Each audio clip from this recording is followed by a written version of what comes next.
everybody, and welcome to another exciting episode of the CEO's Table.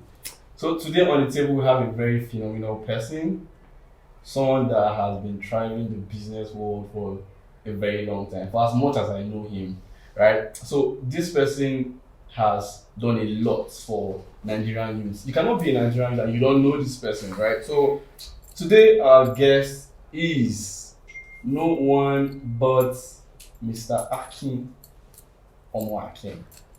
Good to have you on the pod, sir. Good afternoon, everyone. My name is Akin Bisola, and I'm the founder of Youth Employment Development Initiative.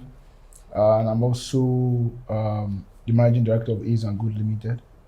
Youth Employ, we are focused on raising young entrepreneurs and empowering young people across Africa. And the A's and Gold, we do branding and advertising. So Akin is known by so many things. He's a man of many colors. He actually has one of the best business acumen within my peers. So Akin is known significantly for one thing, his very, very unique smile. So there's no room you enter, and Akin is there, and you will notice that this is the man you are looking for. So it's always good to have you and discuss more about business on our CEO's table. Thank you so much. So we look forward to having this brilliant conversation with you. Thank you. So, we're going to start with the basics. Everybody wonders, you enter into the room and you light up everywhere. So what is it about you? Okay, It's a smile. Well, maybe the smile, but I'm just in a place where I like to be myself, right? And I don't get pressured. And entering a room, I think one of the things that one of the best way to always bring out the confidence in you is always to know who you are. So I think I'm confident of who I am, and I'm not pressured about what anybody is doing, about what anybody's achieving or whatsoever. And I think that's just it. I'm just myself. Yeah, I'm just Akin. Yeah. Maybe as we go down a little more, because it looks like you are still digging, right? So you said you are the founder of Youth Employ. Yeah. So can you tell me, like, what was your journey like starting Youth Employ? Like, why did you pick up the mantle to start something that has to do with youth? Okay, so that's very okay. Let me take this way. Okay, so my journey to entrepreneurship started when I was in primary 5. Wow. Yes, and it's a bit of a long story, but I'll try to cut it short. So it started when I was in primary 5, and what happened was that my middle name is Steven. So I brought I took some other members of my classmates, about 5 of them. We came together and started a company. We called the company Stadec. So, and Steven for S for Steven, T for Temitope, E for Eniola, D for Dele. A for Abayomi, D for Dele, E for Eniola, and K for Kudi. And we started, what were we doing then? So it was very strategic, and I didn't know it was strategic until maybe 2 years ago. I just thought about the whole thing, right? So Temitope, who is the T, she likes writing. So she was like our secretary at that point. Abayomi, dad's work with Virgin Atlantic at that point. So he was the one that was helping us to do some marketing and also what do? We get some materials, some of these print materials from international magazines and all that. We just cut it out. If you know, while we were growing up, there's something people like doing in the room. They like pasting pictures role models, pictures of fine places you have never been to, and you don't know if you're going to go there. Just post it in your room just to motivate yourself and all that. So we get these magazines and we tear them out and we start selling them. Wow. Sincerely. And today I do print, branding, and advertising. I didn't know I was going to do anything that concerns paper. Like I was in primary 5, right? So all of us came together. Like Kudi's dad, Kudi was in charge of money. And as God we have it at that point, Kudi, like the name, Kudi means money, right? And dad was working with Central Bank. It was very strategic the way we just planned. I didn't know how it happened. I just thought about it 2 years ago. I was like, really? So what we do is that we have a meeting during our break period. We just talk about, I can't remember what we were talking about, but I just know we were making some money. The first money we make was about, I think maybe 1,200 at that time. All this in primary 5? Yes, primary 5, yes. Yes, it happened in primary 5. So we have our meeting because we're in primary 5, we're almost the senior. Then they used to have primary 1 to 6. Yeah. We're almost the senior, so we use this jingle over just sit. And funny enough, the seat was also just six people. Yeah. It's just six. It has just six It was seats. a round table Yeah, it was meeting. a round table kind of thing. Yeah, so it was not like a boardroom kind of thing. So just six people. I see it as the so-called Primary 5 CEO and the other guys around me. Just talk and all that. We started making money, and one of the things that and that was how we started. That was how my journey to entrepreneurship started. So and at every point in time, any space I find myself, I always look for a way to always make money. And not because I'm not from a very rich background, but my parents are comfortable to some extent. So it's not because of there was any pressure or anything. I just wanted to make money. I just wanted to make money. So at every point in time, it left there to when I started. If I see any building construction site, so I get this lateral sound when they get people to come and so Supply. I help to supply them. Yes, so I help them to get people who are going to do the labor to take the lateral sound to go and feel over what they want to How feel. old was this happening? I think this was happening maybe I was 14 or so. Yeah. So then I was already I was already in secondary school at this point. So there's one guy I can't forget him. His name is Jonathan. So he used to work. I used to call him Edmond Jonathan. Then he used to work. My church I was attending was just opposite my house. So he was working as the he manages the church activities and all that. So at that point, even the church was doing a project. So the church was going to sound feel a particular part of the church. So it was a lot of so the lateral were coming in. So I was helping them to get people who are going to do this work. And at that point, I make 500, 1,000, and it was something. Imagine that they have to bring about 10 loads in a week. Like the lateral to cover the whole of the street, they want to quickly get it out off the road before the next Sunday service and all that. Yeah. So I was making money from that too. So I made money from that. Then I started making money from when I got into the uni. I started making money from selling these these one-hand bags, these cross bags. Yes, I was making money from that. So then there's a market we call it Kotu Market in Lagos. I go to Kotu Market. I go to buy those bags for 500 naira, and I sell them for 1,000, 1,500, depending on the capacity of the student. Some students they get money past each other now. So I will sell it depending on the capacity of the student, and that's how my journey to entrepreneurship started. How did I get into what I do today? Okay, so it's still about me wanting to just do something for myself. So I got to a point where I was like, okay, what can I do? What can I do? So I was thinking of at that point. I was thinking, okay, what will I do? Real estate and all that. So I met the person who happened to be my mentor in the industry now. His name is Kayode Alonge, and he's the CEO of Printway Limited, one of the biggest printing firms you have in Abuja today. So I met him and I was like, we just connected and we was talking, and he said, okay. What am I doing? I told him that I would just look for something to do. He told me, okay, that listen to what he said. He said, Akin, if you want to learn, you can come. My plan is to make money, to be honest. I wanted to just earn something. But he told me, Akin, if you want to learn, you can come. I was like, okay, if you want to learn, you can come. So I went to meet him, I went to his office, he introduced me to the manager and all that, and that's how my journey to printing started, and it has now evolved to what it is today. So then Youth Employ started from the place. So still talking about all my entrepreneurship dream and entrepreneurship journey, right? I'm just somebody that just don't like people to be broke around me, and I don't like to be broke. One of the saddest time you can meet me. One of the times you might see man that my smile coming out is when I'm looking at my bank account and It's not easy. Yes, it's not banking. It's not banking. Yeah. So yes, so I like to, and I'm someone that I save a lot, and I like to also tie my money to something.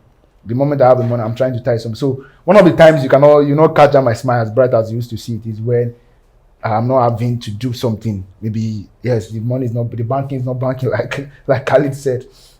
So yeah, so it started from that. But I had to see broke people. So I started doing this thing on campus. And it was just in Investor Abuja here. Started doing on campus, preaching to young people how they can be self-reliant, entrepreneurship and intrapreneurship. A lot of people don't say it's not all of us that will do business. I beg. So okay, all of you don't have to do business, but with your entrepreneurship mindset, your entrepreneurship spirit, you can begin to have value to any organization you work. I was just talking to somebody a few minutes ago, and he was telling me about how what are some of the things he does for his organization, right? He's an entrepreneur working in that business, so he's using his entrepreneurial mindset to move the organization forward, and that's begin to raise people like that.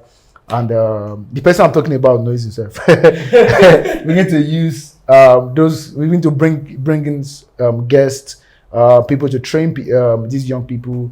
We host school tuition program just to train people. We did it quite a lot then. skill acquisition programs on barbing, cake making, pastries, and bead making, graphics designer, web designer, and we connected these people to these mentors so that even outside the 1 day, 2 day class, they can still follow up with them to get up. So to be honest with you, I have part of what we have done with Youth Employer, we have been able to reach over 6,000 people. Wow. Yeah, and I can tell you that I can list about 50 of them or more who are in Abuja are doing very well.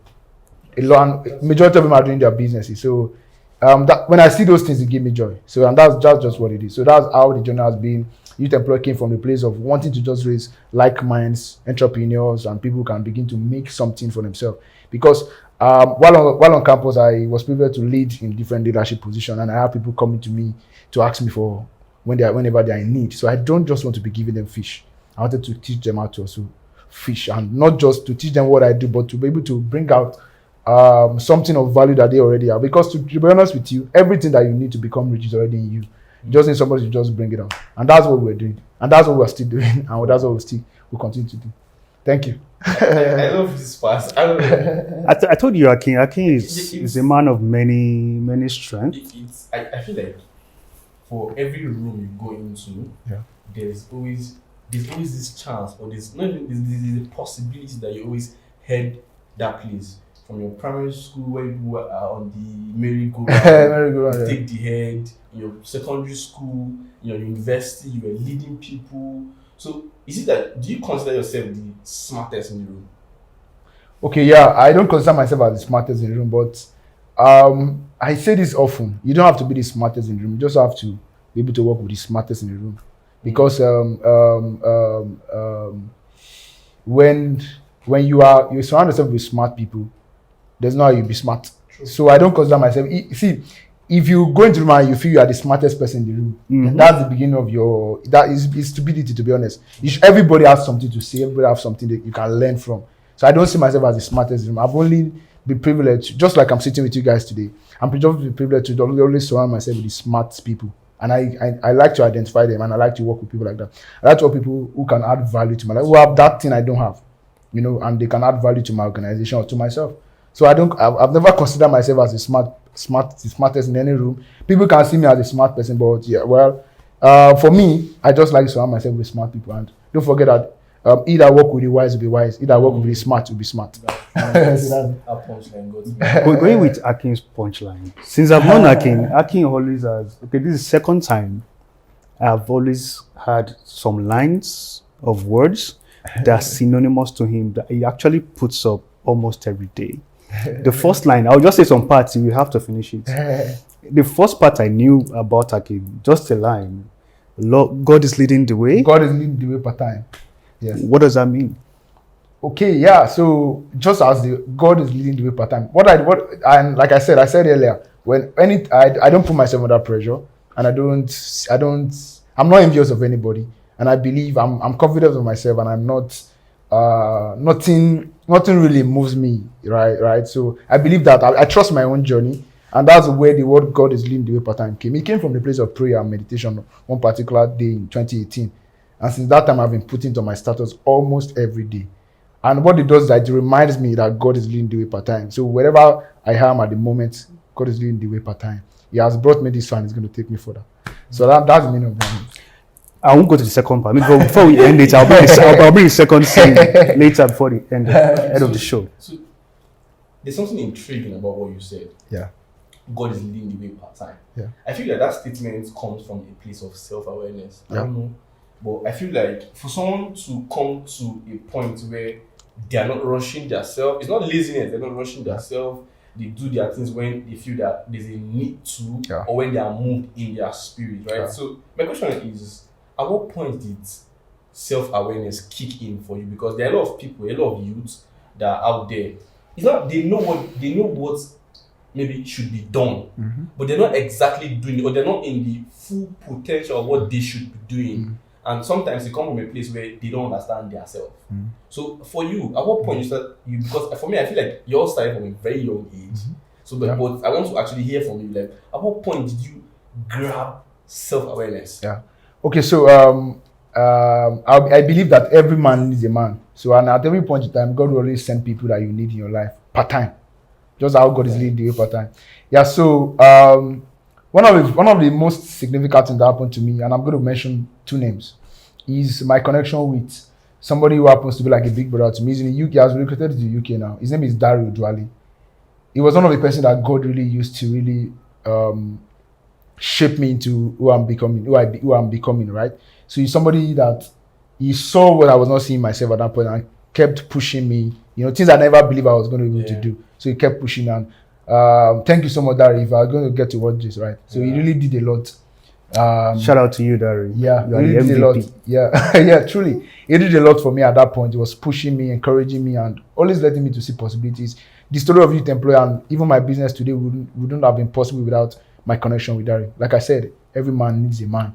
Then the second person is somebody who happens to be like a spiritual head over me or a leader. So his name is Samoyi. Samoyi is somebody that also sitting under him every time and every now and then is always giving me that confidence and that boost that I need. I know this is not popular. A lot of people don't want to talk about it, but it's just the truth. People perish because they lack wisdom, and so when people perish because they lack wisdom, it's not as if wisdom is not available, but people are sometimes so proud rather, and they're busy chasing what they're not supposed to chase, and they're not pushing after what they're supposed to pursue after rather. So when you're able to identify people who carry something that you need, is the best thing is to go after them. I say something often. You need to be sensitive enough to know the people that you need and be humble enough to go after them. And that's the only way to succeed in life. And people can call it mentorship, coaches, and whatsoever, but you need to be sensitive enough to know people that you need and be humble enough to go after them. And sometimes going after them, you might not get the kind of reception you need. Also be intentional and be patient. Be patient enough to be able to grab something for them, because Rome was not built in a day. So you need to be patient with them to be able to grab whatever you want to grab. We're in a generation where a lot of our peers and people who are coming after us, they are always in a rush. They want to get everything fast. Sure. And I was seeing something somewhere. Somebody said everything in this generation is fast. Fast food, fast this one, fast everything. It's fast cash, fast ride, whatever. Fast destiny. So also be intentional about yourself. Be intentional about your growth. One of the things I also do is I read a lot. I read a lot. I've not been reading lately, and sometimes when I don't get to read, it's as if one part of my life is not complete. So I read a lot. I try to read a lot. I'm not the best reader, but I also try to read. I try to listen to people who are doing something and that is inspiring and can also motivate me to do better. So I like to listen to people, and I listen to few people, not so many people, right? But I try to read. I try to connect with mentors. I have my own definition of who a mentor is. I define a mentor personally as somebody whose current reality is a future expectation. So you are looking up to this person because what they are today is something you're aspiring to become. Don't forget, by the time you become what they are, at that point where you're looking at, they will have evolved to become something better. So the more you look at them, the more you become like them. So that's just it. So you want to be like Dangote, you might want to look at how Dangote started. By the time you're looking at him, if you're looking at Dangote in 2010, the Dangote you're looking at in 2010 is different from Dangote of 2023. So as you look, you're growing, you become what they were, and you continue to become what they are becoming. Do you understand? I guess you. So there's this particular controversial topic. I was having a discussion with my better half yesterday, and we're like, would you rather start small and go through that rigorous entrepreneurship journey, or you are just somebody who is a novice as well? You have the skill and everything, but you don't have the experience. Would you want to start big if you have an investor who's going to give you that capital? We have the scenario in Nigeria whereby one of the major issues for entrepreneurs is actually capital. So you find most people going through the starting small route, and you find the scenario whereby you have that means to that capital. So would you rather take which of the path would you rather take? Okay. Starting from you though. Okay. You're going to answer that as well. Okay. Okay. So everything that is started has a tendency to grow big, and when you're going to start, it's better to start small and grow big, because when you start small and grow big, your risk will be a bit less. If you fail at that, it will be a bit less. So when you're going to do anything, when you have somebody who's going to commit their money, don't forget that an investor's money is not a gift. Oh, there's always returns. Yeah, every investment will always command a return. Yeah. So an investor's money is not a gift to you. If it was a grant, you can decide to squander it. Mhm. But when it's an investment, somebody's expecting a return. And don't forget that if you're able to manage and to be able to go through with that particular investment and give them return, you can now demand for more. For instance, somebody invests 5 million naira into your business. Are able to show them the proof of what you've done 5 million naira and their return. You can demand for 50 million. So there need to be a bit of faithfulness for you to be able to demand for more. So, like I was saying, it's important for you to know that the only time where it's advisable, personally, from my personal experience, it's advisable to collect an investor's money is when you understand that business. Don't invest in a business you don't understand and you have not tried. It's better to fail with your own 100,000 naira than to go and fail with somebody's 5 million naira. If I failed with 100,000, you might have learned how to do it better and how to be able to know your way around navigating a particular maybe ordeal that you'll have faced when you're investing 5 million naira. So for me, I would advise that everyone who should start small and grow big. At this point of my business now, any investment I want to invest in my business, right, I can decide to take the money because I've been in this line of business now for close to 8 years. So I can be able to leverage on my own experience and people I've been privileged to work with. If anybody wants to come and invest now, I will say, okay, you're welcome. But I will not have collected that money from 4 years ago. You understand? So start small and grow big. It's always better that way because you can begin to learn how to go out to climb the ladder step by step than wanting to just climb 10 ladders at the same time. So it's advisable to collect an investor's money when you have you know the nitty-gritty of the business, you understand that business environment, and you know how to be able to find a way around it. Because business is challenging. So for me, it's similar but in a different vein, right? Akin will poke holes to his story. To his answer, we'll poke holes to his answer. Let's start. So for me, it's a two-way street. Yeah. If you collect money from an investor or you are starting small with your own money, my own is do not ignore process. Yeah. So a lot of people, like you said, jump into a business they don't fully understand. Yeah. So for me, because my friend and I started a fintech company, and trust me, as a software engineer, I just build apps and just develop websites. I just do case studies around fintech application and all of that stuff. But when it came to my time to actually build a fintech application, I was like, wow, so I'm actually going to do this thing. So what I had to do was learn under people that have done it before. So it was faster than me doing it alone. Right? So at that point in time, an investor gave me money.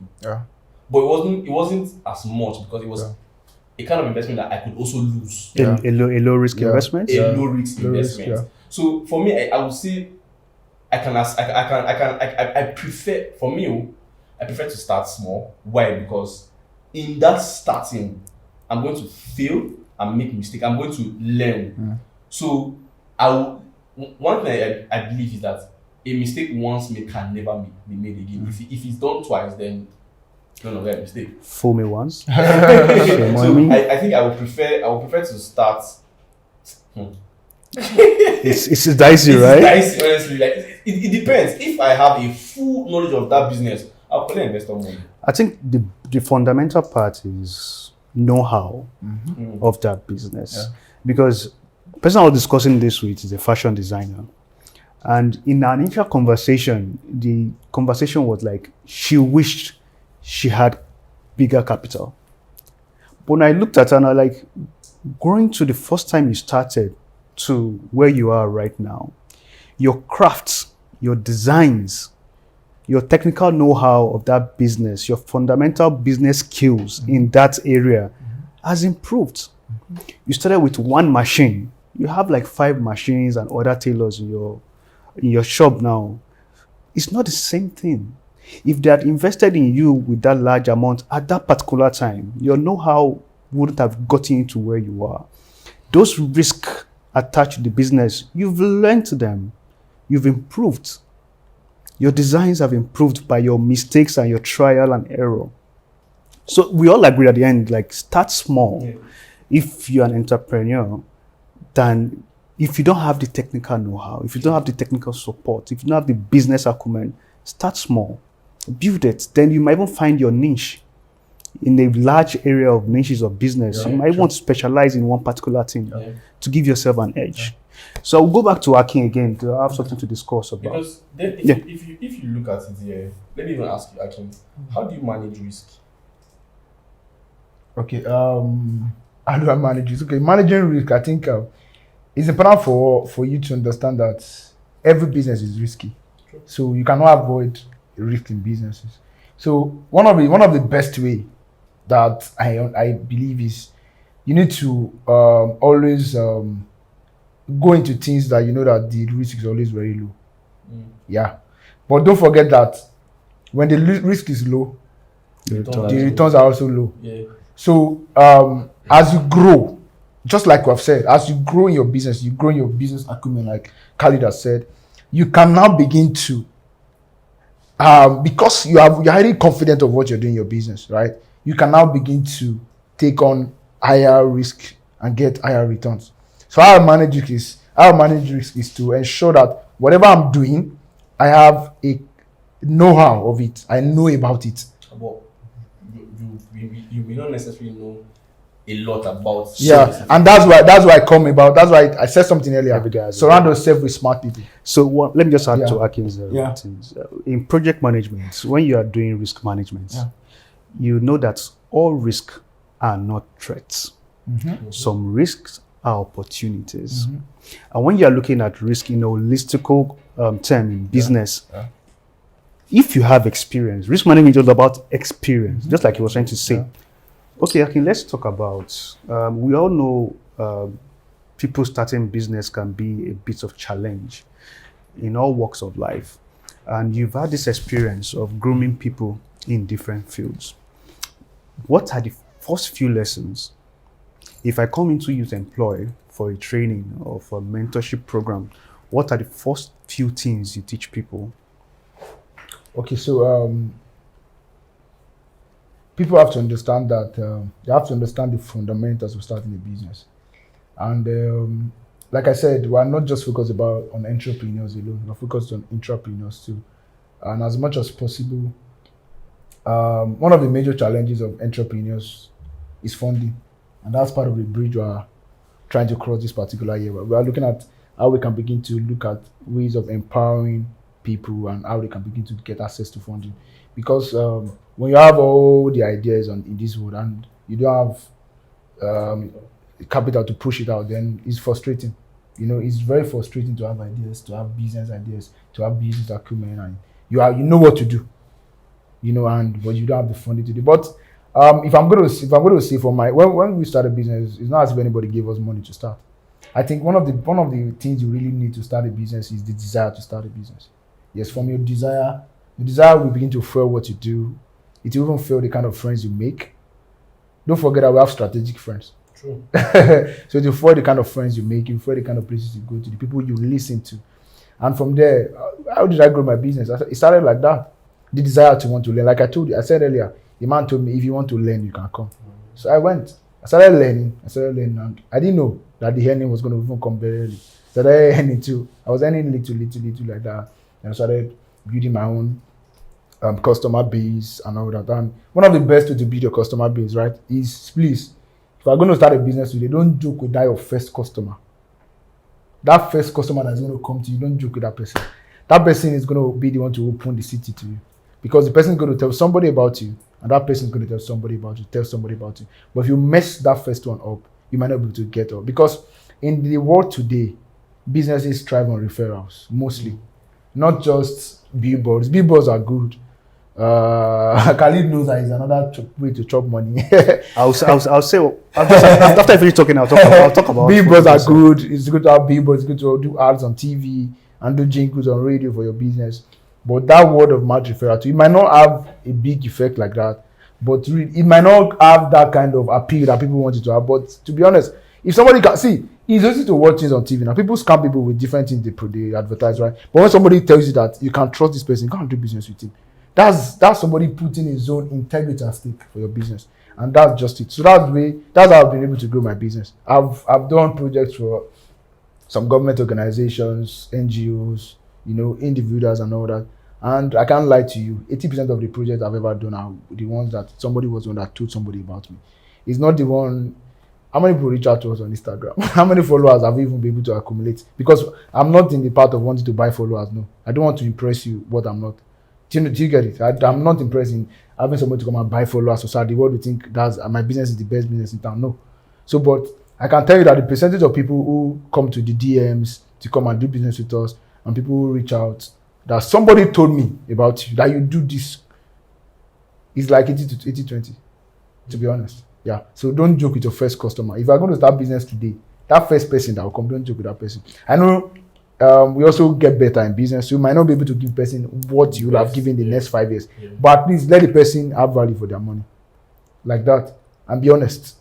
Yes. And one of the things I also do is that when you give me a project, right? When you give me a job to do or something, I try to tell you what it is like.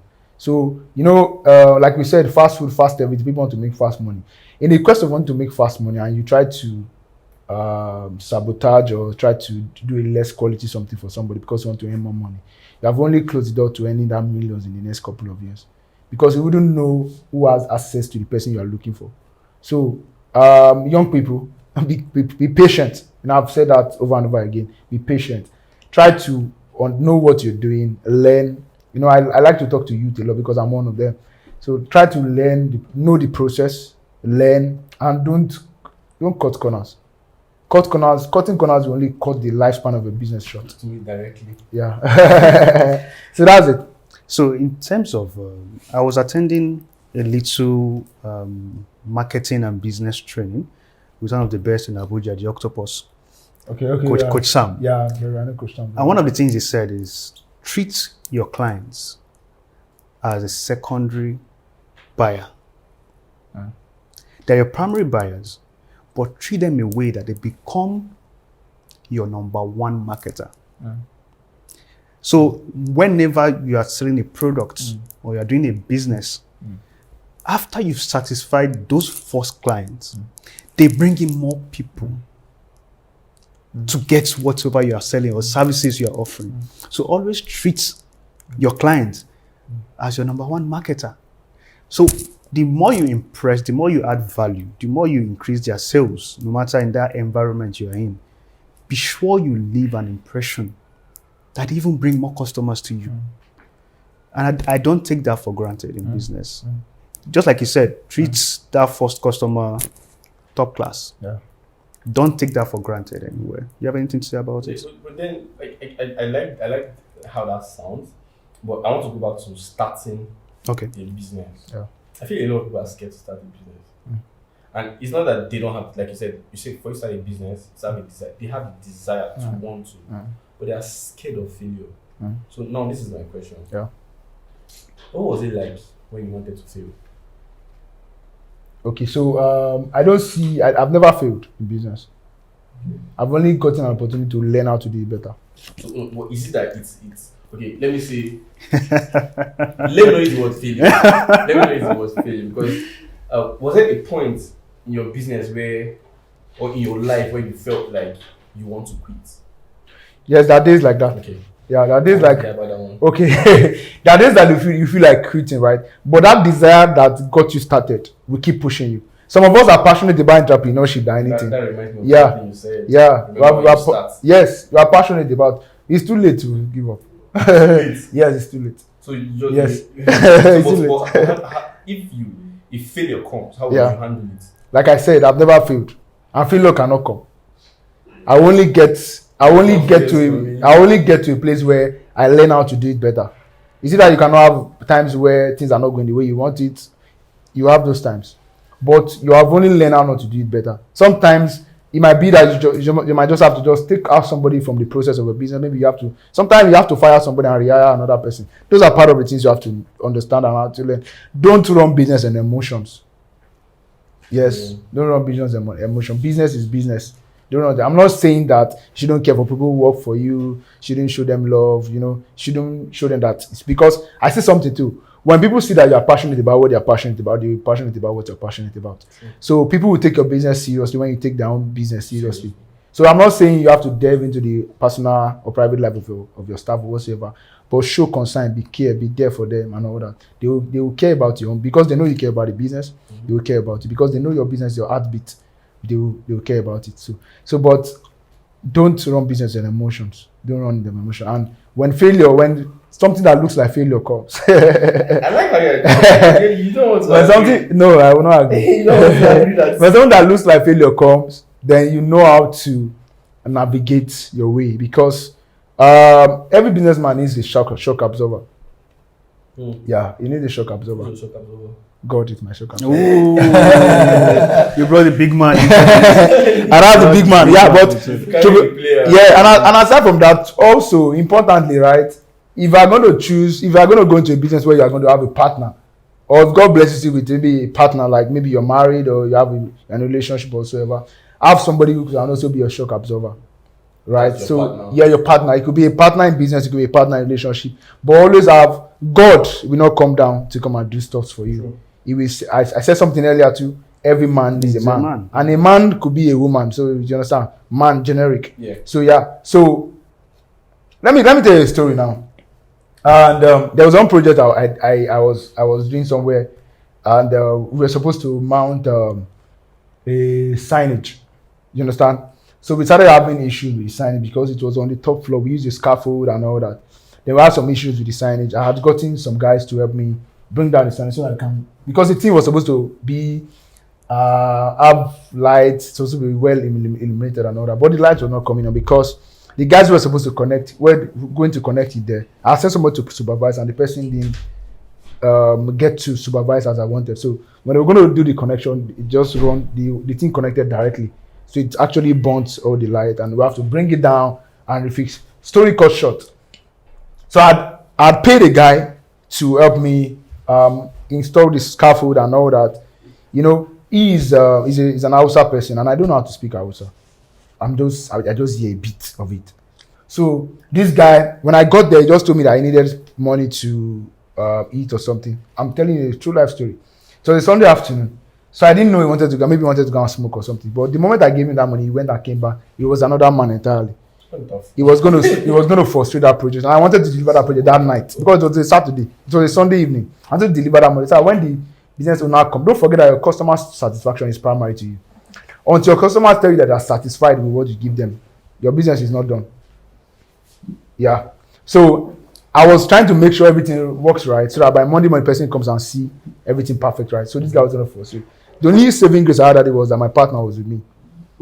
So she understood Hausa, and she just changed it for this guy. She used Hausa to help me change for the guy. And that day, I was already under pressure. I was already going to get mad. I didn't know what to do. But I have my shock absorber right beside me there. So she was able to talk to this guy, talk to him, para and all that for the guy. Para means challenge the guy, kind of, right? So he challenged this guy. And before you know it, the guy came back to his senses and did what we have to do. We delivered that project that same day. So why did I say that? Have people around you who can always be your shock absorber, who can fight for you, who can fight for the business. Because, like I said, the success of your business will determine on the people you have around you.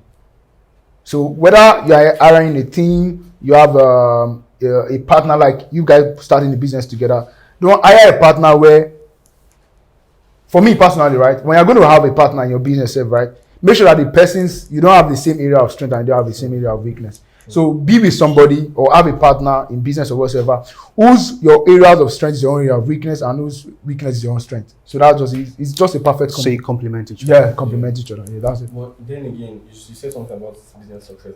How do you measure business success? Good. This question is business success is as a lot of people see it as when they make a lot of money. But Okay. what's your own? Okay, every business has a goal. True. And every business has a vision and a mission. The day you begin to achieve your vision and mission of your business and the goal of your business is the day you begin to succeed in your business. So business success for Dangote Group is different from what Lafarge will set. And the business success of Dangote is different from what Elon Musk will set. Microsoft, Facebook, and all that, they have the way they define their business success. Some big people in our world today, what they might define as business success might be that they have 10,000 followers on Instagram. True. For me, I don't care about the followers. I care about satisfying my customers and making sure that money is entering. Do you understand? So people have different things they define. So success in business is as defined as the business entity itself. So that's it. That's how I understand. That's how I think it is. Yes. How about you, Khalid? Oof. How do you measure success in business? I think in terms of what you set out, your goals for the business. Yeah.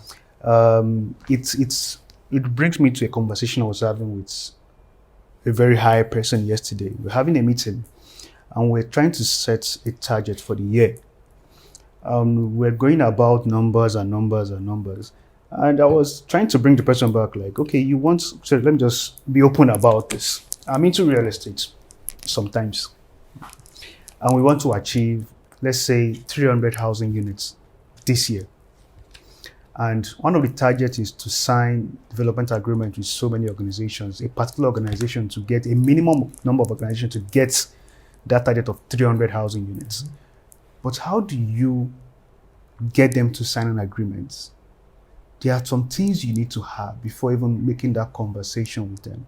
You need to have a land that you want to build that place. And you need to have a source of funding to help you achieve that. You can't just come to me, let's say I'm NNPC now, and say, okay, I want to build 50 housing units for my staffs. And I won't ask you, who is funding you? I won't just give you the money first. Where are you building it? Without asking those questions. So we need to achieve some certain priorities first before even moving on to a particular achievement that we've set. So for me, business success is all about, I'll go into like 5 categories.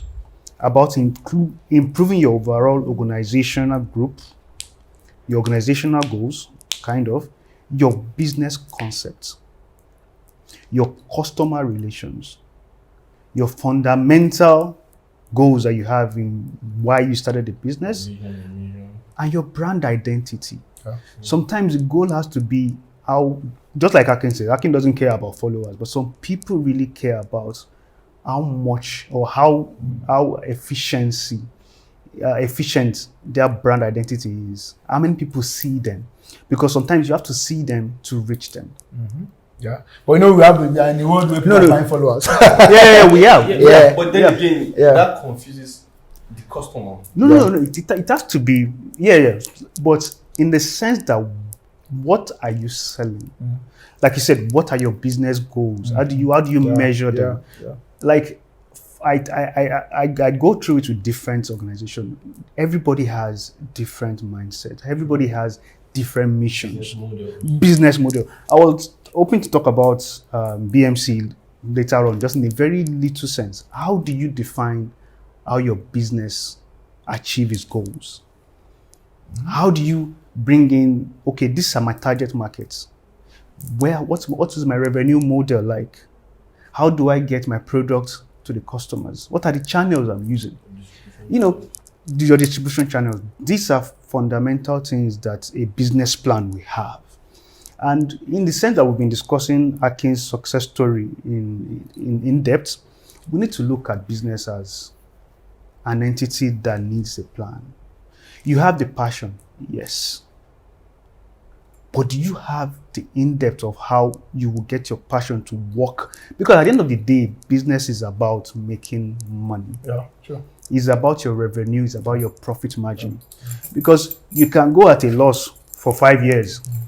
Then the 6th year, you start making it back. You have to measure those monetary items of it. It might be a short-term loss period that you want to get your money back, or it might just be a short-term, 1-2 years, you want to just go with this loss margin. And by the 3rd year, we should be making profits and growing on it.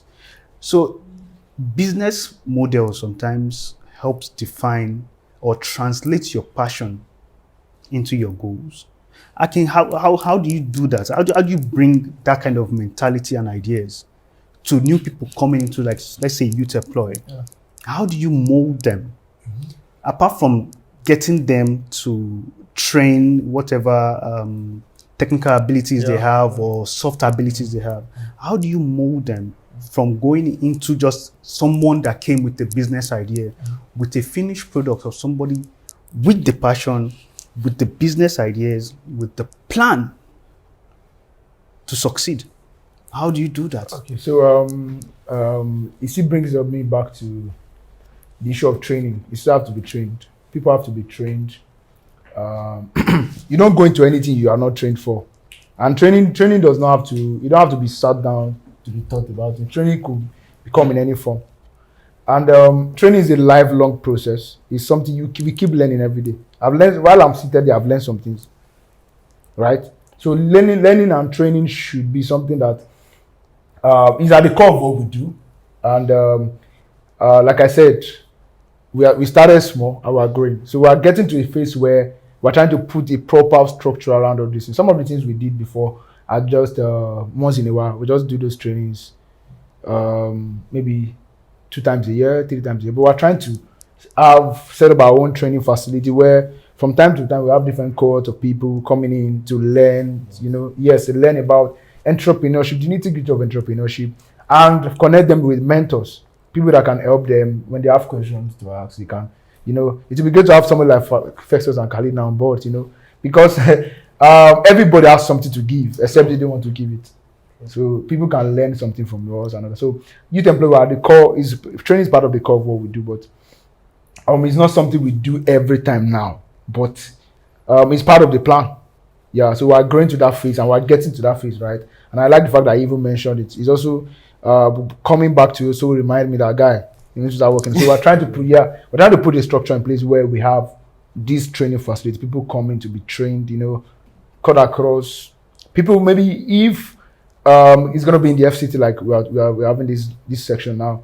We have people from FCT, be the on-site people. Then we have people who can join virtually from all over the world, and we can impact more people like that. Akin and I belong to a group, a WhatsApp group, a Billionaires Club.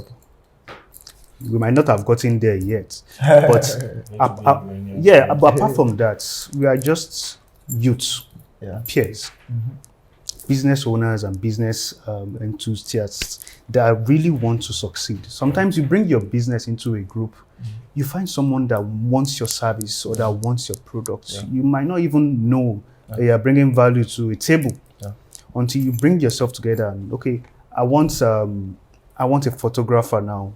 And within that group, there's Eagle Eye that is readily available that just puts up his adverts or just promotes himself in that group. You're able to get contact. So youths need to actually have that close-knit network of people to depend on. Yeah. And when we're talking about training, it brings me back to another conversation I was having like over the weekend with a contact of mine. And I was like, how do you start that business without training, without going through the mentorship or apprenticeship kind of system to know how that business works? Because it was a technical field.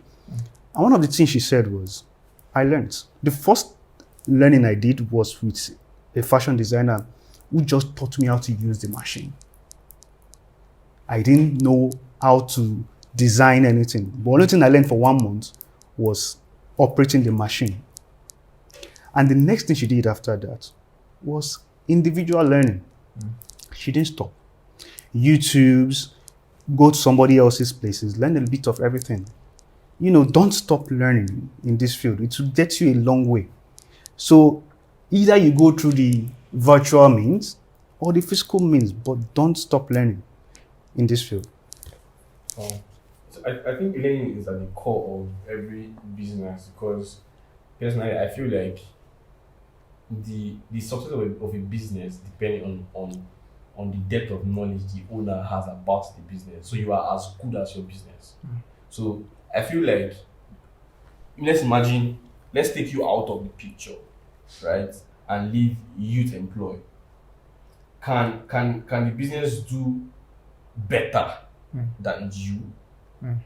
I don't know if you get my point. Okay, so I feel like that if a business, especially a business that is just starting for freshers, I feel like the business owner should be able to match a level of in-depth knowledge about the business, so that he can be able to replicate whatever he knows in other people. Yeah. So when he leaves, that knowledge is still growing the business. I don't know if you get my point. Knowledge should be transferred. Anyone who hoard knowledge cannot learn more. So one of the best way to when you give, you receive, Abi. And when you give, you whatever you sow, you reap. Yes. And I believe that whatever you sow, you reap more. Because let's take for instance, if you plant a purple seed today, it's going to grow into a purple tree, and you have different fruits, and in those fruit there are plenty seeds. So whatever you sow, you not only reap, you reap more. So I believe that every business leader should understand that it's important for them to pass down information. When you pass down information, giving people information or training them or teaching them what you know doesn't reduce you. You're only producing another of your kind that will begin to enter into sectors and transform things, right? So I believe that training, passing down knowledge, when you know something, share with people. Don't forget your trade secret is important, Sha. Yeah, don't forget your trade secret. Every business has a trade secret. So don't be too quick to release a trade secret to somebody you have not tested and trusted and is reliable enough, right? But in that, always teach people what you know, because the reason why a lot of businesses die in Africa is because, and if as compared to outside the country, we have a lot of companies that are 1,000 years old, 500 years old, 300 years old, and they're still doing fine because knowledge was passed. Somebody understood The continuity. business continuity. Yes, there was a plan for continuity, and somebody understood. You know, the owner of the person has poured himself in some persons that they can carry on the business even when the person is no more, and that's why a lot of business outside the country are transgenerational, as different from what we have here in Nigeria. So, one of the best way to do it, right, as young people, we shouldn't make mistakes some of our parents has made. So let us begin to as much as we have information, as much as we know some things about business, let's teach other people. Don't forget I said something. Your trade secret is important, right? But teach people what you know. Let people learn. Mentor people. I know some people don't like that word mentor, but teach people, train them. Let them know what you know. Pass information down to them. I believe, any container that keeps keeping water, the container will continue it will start stinking after some time. So one of the best way to succeed as a person, right, and to now you not only succeed as a business person, you now have created impact, is going to pass knowledge. Be a channel to pass knowledge. Because when a channel pass knowledge, the channel never remains dry. Yes, it will keep flowing. 2, a channel that continues to hold knowledge, after some time it will start having these reactions, right? The water will get stinking, it will get dirty because it's not flowing out. But when you keep flowing, you keep having fresh water. That's how you keep having fresh ideas and fresh insights. Science and business, merging together. Yeah, so that's it. From your journey, especially, I think one of the key takeouts I have seen here is you are very intentional about strategic relationship. Yeah. So what role has it played in your business, and what is that relationship you have made? What particular relationship have you made that turned everything around for you? Okay, so everybody is important, right? Okay. And the reason why I'm here today is because of a strategic relationship I've built before now. So, and I tell people something, right? Your success in business is as it can be as predicted as people you have around you. So for me, I like to network with people. I like to network a lot. So, and it has really helped my business because I said something while we were talking earlier. I believe a lot in referrals. So some of the people I've met are people who have now referred my business to people, and they know, and to their network, and we're able to do some business with those people, standing on the integrity of this person that I've introduced. So I'm not going to be mentioning any relationship I built, but I build relationship a lot, and I like to network with people so that your network determines is your your network. network. So it's not only about an individual, even your business network is also your business network. So we have to understand that. Let's build relationships. Build big relationships so that I can make big requests. Yeah, that's it. So don't just build relationship. You can build relationship across board. This is why I explain relationship, right? Or networking. Network people in three ways: people above you, people at your level, and people below you. So at every point in time, right, you need people above you to help you to climb, because they already know the way to get there. You need people at your level to sustain you at that level, because you don't have everything that you need. So you can rely on collaboration and partnership and all that to stay while you're still trying to move forward, right? And you need people below to stand as a base for you to stand on. And sometimes, even if you are going to fall, you never scatter ground. You can still fall back easily and have people to say, you are welcome. We know you are there before, but you understand? So build relationship across board. Don't just look down on people. I've said that before. Believe in people. Everybody is important. So don't just build relationship with people. I want to build relationship with people up there. Don't forget you are still here. So you have to build relationship here, and up. Yeah. So that's how I build my relationship. So at every point in time, I have people. Yes. One of the things that have helped my business. Sometimes I'm not in town for a month, 2 weeks, 1 week, because relationships have been built. So everything that has to happen is just to make a phone call. Things will happen. Truly, that's just it. We're in a low trust environment here. So I saw it yesterday, and someone was saying this cashless thing that happened in Nigeria now. This is the time when fintech are supposed to rush in and go to the villages and go to the streets. And someone told him that you think so? Because and I also replied to the tweet, because I was like, you think those fintechs do not want to do that, but the infrastructure is not there. Do you know how much it costs to own a banking license? So I feel like the policies have been made in a way that it is slim for, like, they've just bridged the gap for businesses to enter. So you can, it's also 100 million, more than 100 million to buy a license. So you see that fintech A is depending on Access Bank API, or one company is depending on another bank's API. So your bank now, my own fintech is creating bank accounts under your own bank. I'm not connecting directly to CBN or anywhere. I'm coming through you to do it. Maybe this guy, you are connecting through this guy to do it. So the infrastructure is very bad. All right. It's also something we need to talk about, in the sense that maybe the next guest, because we all can't say capital, or we all can't say infrastructure economy. There are some companies doing well, or startups doing well, even in this economy. Yeah. One of the things I always tell people when it concerns getting large capital is we as Nigerians have not focused more on crowdfunding. You know, the investments people are doing, people like Piggy Bank, people like Octo5, and other people. There's something called prop tech now, where you can go on, then you have people invest, whether it's 10,000, 50,000.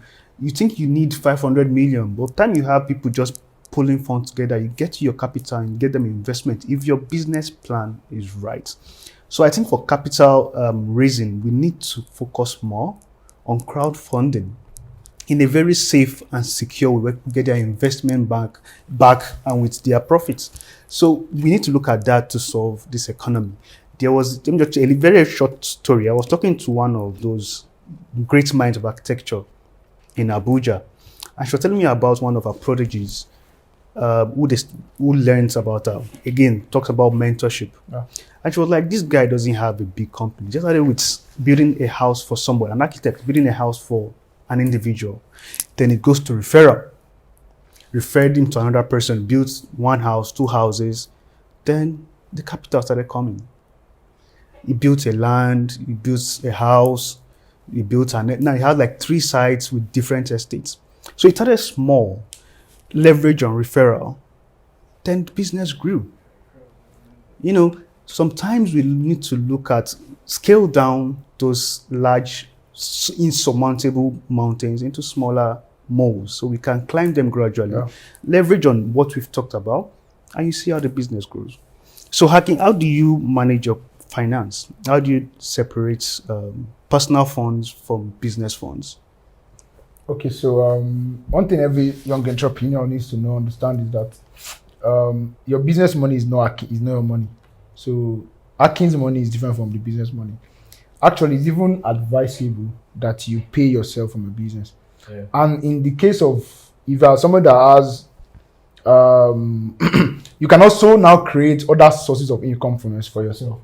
That might not necessarily you making that you're putting money. Like as I'm talking to you now, I sell lamps, but I'm not. I don't put it anywhere that I'm into lamps.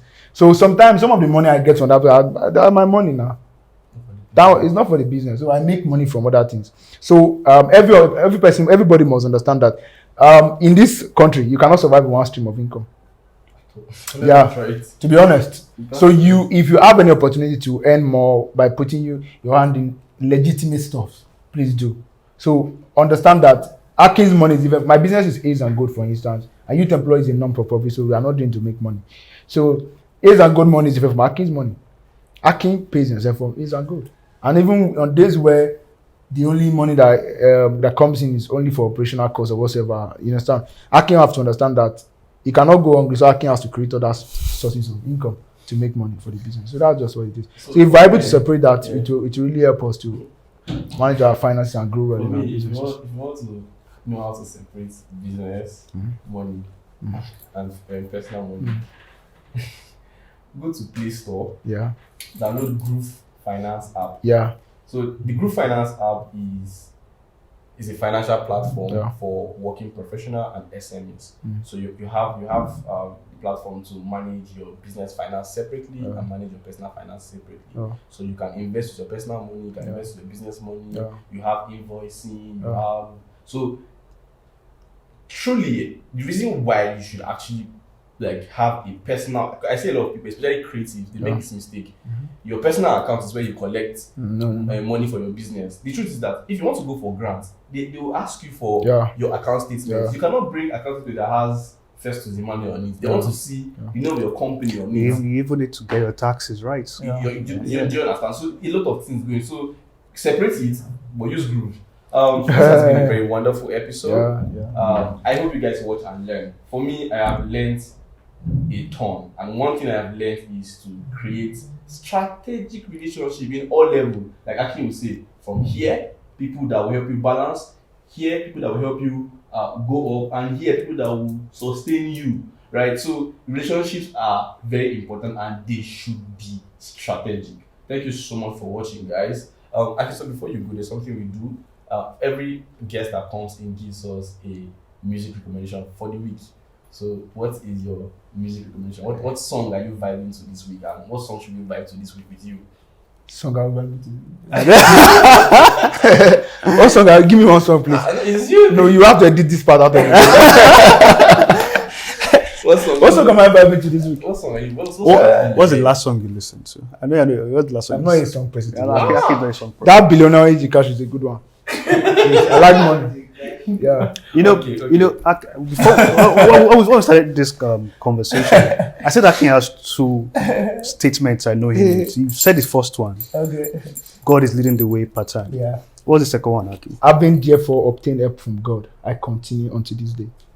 Yeah. So we are running up this wonderful episode with our wonderful guest. Please don't forget to subscribe, share, click on that notification bell so we get notified whenever we are actually releasing new videos. Festus, from me, from Festus, from Akin, thank you so much for watching. Thank you.